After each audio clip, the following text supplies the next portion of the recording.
वंदे मातरम। नमस्कार, जय श्री राम। बिहार चुनाव सिर के ऊपर है।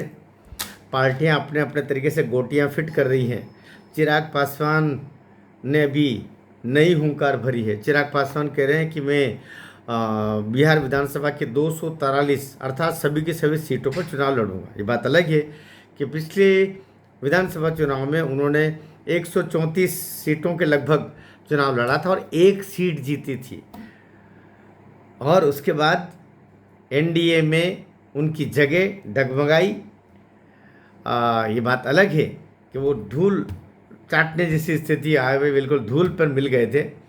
और मैं मोदी जी का हनुमान हूँ, मोदी जी का हनुमान कहते कहते उन्होंने कुल मिलाकर के जो जेडीयू है, जनता दल यूनाइटेड नीतीश कुमार की, उसकी पार्टी को बहुत नुकसान पहुंचाया और वो 55 पे लाके उसको टिका दिया था। भारतीय जनता पार्टी लगभग 75 के लगभग थी। और इस तरीके से ये कुल मिला के जेडीयू और बीजेपी सत्ता बनाने की स्थिति में तो आई, लेकिन नीतीश कुमार की पार्टी नंबर 2 पे चली गई। यूँ कहें कि नंबर 3 पे चली गई। नंबर 1 आपकी इसकी लालू यादव की पार्टी, फिर भारतीय जनता पार्टी, और तीसरे नंबर पर वो थी। इस तरीके से पूरा गड़बड़ झाला करवा दिया था इस चिराग पासवान ने। चिराग पासवान रामविलास पासवान के सुपुत्र हैं और महत्वाकांक्षाएं बहुत है। पहले फिल्मों में काम करते थे, फिर फिल्मों अर्थात सीरियल्स वगैरह वगैरह में काम करते थे। वो फिल्मों को भी जैसा मानते थे, राजनीति को भी वैसे ही मानते रहे। मोदी जी, हाँ, एक बात अलग है कि मोदी जी के प्रति वो आस्थावान होने वाली बात निरंतर कहते रहते हैं, रिपीटेड कहते रहते हैं कि मैं मोदी जी का हनुमान हूँ और मैं उनसे परे सोच नहीं सकता, ये सब है। लेकिन जब एनडीए में आप हो और एनडीए का ही घटक दल जेडीयू है, तो भारतीय जनता पार्टी या कि एनडीए पर यह भरोसा आपको करना चाहिए कि आपको जो सीटें दी जा रही हैं उन पर आप काम करें और करें। अभी झारखंड में 4-5 सीटें उनको दी गई थी। ये बात अलग है कि 4-5 सीटें दी तो 4-5 सीटें उन्होंने जीत ली। सब कुछ उसका परसेंटेज 100% है। लोक जनशक्ति पार्टी, रामविलास जी के बेटे की ये पार्टी, चिराग पासवान की पार्टी जिसको अपन कहते हैं, लोक जनशक्ति पार्टी रामविलास। लेकिन और लोकसभा में भी 2024 में उसको 5 सीटें दी तो 5 की 5 सीटें उसने जीत के दिखा दी। तो उसका जो रेशो है सफलता का वो 100% है, ये तो मानते हैं। लेकिन उसका ये महत्वाकांक्षा है कि वो बिहार विधानसभा में भी कुछ किंग मेकर की भूमिका में आए। पिछली दफे भी उन्होंने 143 पर खड़े किए और एक सीट जीती और बदनामी का ठीकरा फूट गया, कोई मतलब नहीं निकला। ठीक है, अभी भी मान लो वो 243 सीट पर खड़े होते हैं, 134 से पहले खड़े हुए थे, एक जीती, मतलब 243 पर सब पे खड़े हो जाते हैं, 2 सीटें जीतेंगे, क्या हो जाएगा उससे।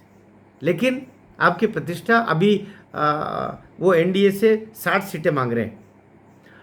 कहा यह जा रहा है कि भाजपा और जनता दल यूनाइटेड 100 सीट पर लड़ेंगे और बची हुई जो 43 सीटें हैं वो विभिन्न अपने सहयोगी दलों को दी जाएगी। उसमें बहुत सारे लोग हैं, तो उसमें चिराग पासवान की पार्टी को भी मिलेगा। लेकिन अमूमन कितने मिलेगा? 15-20 बहुत हुआ भाई। आपके लोकसभा सदस्य 25 है, 5 है, तो 5 के हिसाब से उनको जो क्षेत्र में जितने बनते, क्योंकि वहाँ पर दूसरों को भी तो देना पड़ेगा, तो इतना नहीं, 15-20-25 के लगभग मिलेगी। लेकिन सफलता का रेशो इसका बहुत अच्छा है, लिहाजा उसका लाभ मिलना है।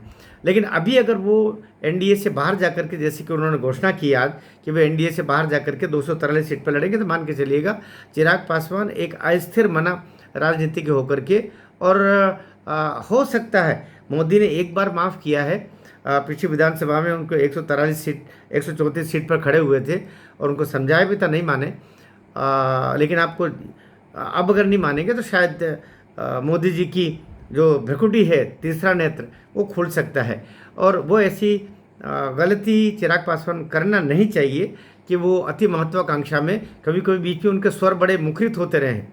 वही भूल जाते हैं कि आपको 0 पर कर दिया था नरेंद्र मोदी, अमित शाह जी की जो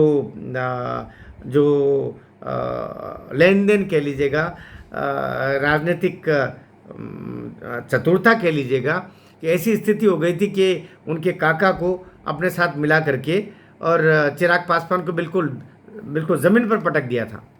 और लेकिन फिर वापस मोदी जी ने उसको संभाला और फिर से उसको लोकसभा में भी सीटें दी। झारखंड में भी बिना मांगे एक तरीके से सीटें दी, तो अभी कम से कम चुप रहना चाहिए, नहीं तो अब दूसरी बार माफ़ नहीं करेंगे।